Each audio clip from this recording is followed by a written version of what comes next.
5, 4, 3, 2, 1.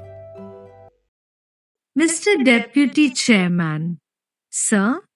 before beginning my speech on the budget, I would like to associate myself with the other gentlemen without hoarding any speculation in condemning the incident which was referred to earlier. Everybody here, I am sure,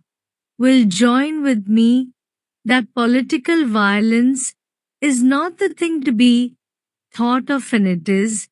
a very condemnable one, and I associate myself with the views expressed by my other friends on both sides of the house. So far as the budget is concerned, as the economic survey has indicated, the year 2004-5 was a year of unprecedented economic strains in the history of independent India. Again, sir, if you look at the economic survey, we find that the growth either in industrial or agricultural or export sector has not been a very encouraging one. Sir, the Honorable Finance Minister, while trying to frame the budget,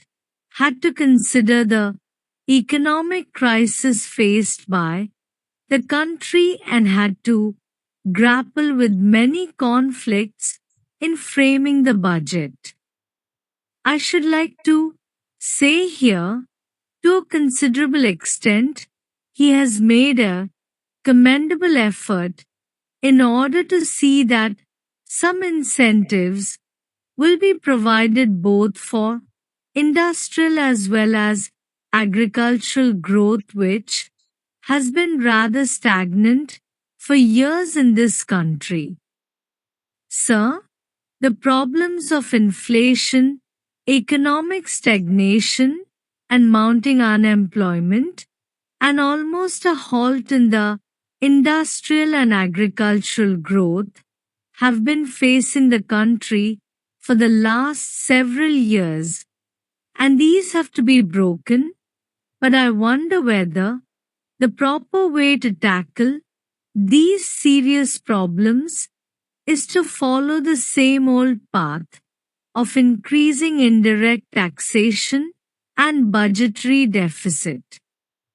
If you look at the figures, we find the deficit of rupees 126 crores, which was estimated by the previous finance minister for the year 2004-5, has now revealed itself not to remain at rupees 200 crores but has actually risen to rupees 600 crores, even though I admit that a substantial part of it is because of food, fertilizers and all imports which in any case had to be done and which may not add to the inflationary tendencies. One wonders whether the current overall deficit can be kept at rupees 400 crores as estimated and reduced to rupees 200 crores with the proposed massive taxation of rupees 300 crores. Sir, the inflationary nature of this massive dose of taxation has to be very seriously viewed, especially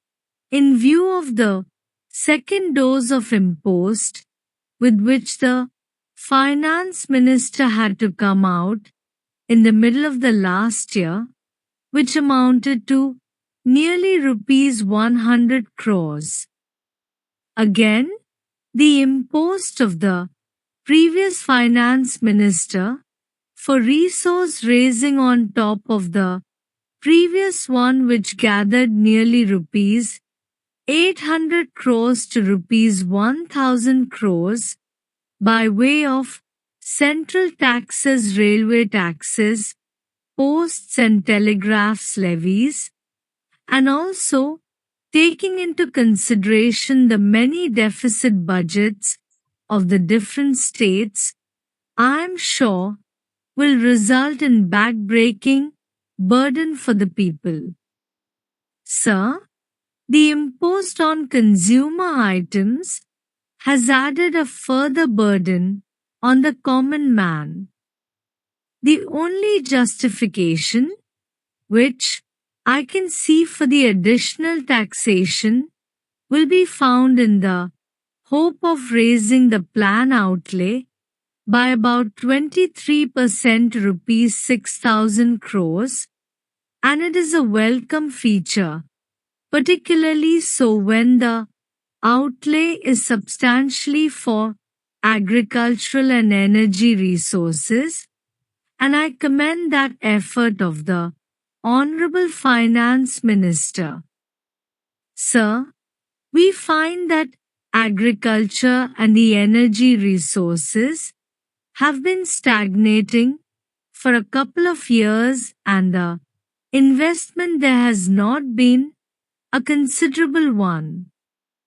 So far as agriculture is concerned, I would like to associate myself with the views expressed by my honorable friend who has gone into greater details of the position with regard to agriculture. In a country which is more than 70% of the people living in rural areas, the effort that has been made all these years is not a commendable one,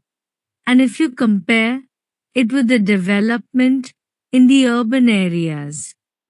it has been rather a very neglected one. Sir, even with regard to the organized sector in wages and other amenities, there is always agitation, and they will be in a position to get relief, and we always find that the demand is for linking the wages to the rising cost of living. But what happens in the case of the agriculturist? As a man living in a rural area, he has no hope. Whatever be the rising cost of living, he has to eke out a living with whatever he can produce out of the paltry piece of land that is available to him. I am not against the ceiling on land holdings or new land reforms which have been brought in.